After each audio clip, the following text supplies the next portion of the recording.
Ako ang message para kay Tatay Digong. Tay, stay strong dira. Kami sa Davao City, kami sa Pilipinas, kami tanan naga-wish na unta happy gihapon nimong birthday maski layo ka sa muan. We are all here for you.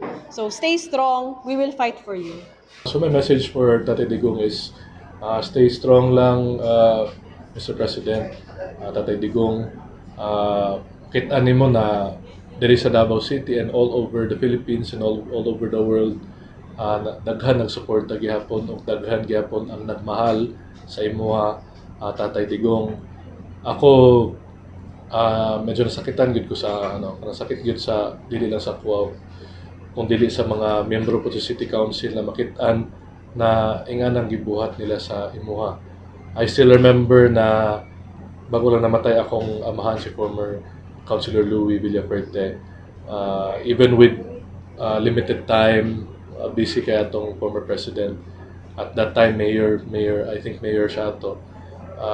He still gave time to visit and to,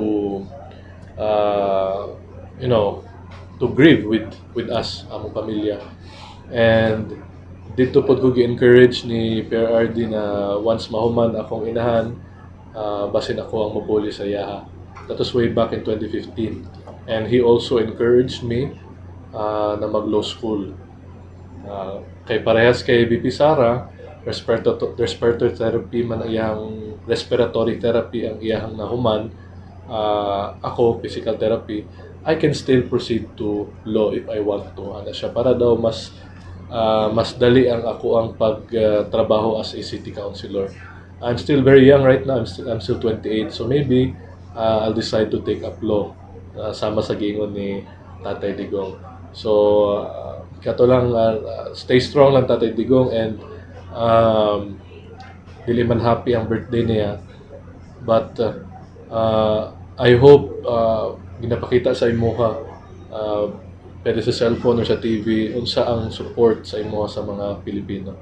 Well, I think that the entire Filipino people would agree that our only wish is for Tatay to be back home, well, healthy, and get the retirement that he so rightly deserved. I'm one, together with the rest of the country, praying for his health, good health, praying for his family, and praying that he's really gonna come home soon. I think that's the best birthday gift we can give to our former president. March 28 ang birthday sa ato ang pinalangga na former president at umaabot na Mayor Rodi Duterte. I wish him good health and blessings and strong faith na ma-overcome niya na kuunsa ang mga ginaatubang karon, and I'm praying also for strength sa iyahang family, sila DP Inday, Mayor Baste, Kong Pulong, and Ma'am Elizabeth, sila Kitty, sila Ma'am Hanilet, that amidst all this chaos, they will have peace, they will find peace, and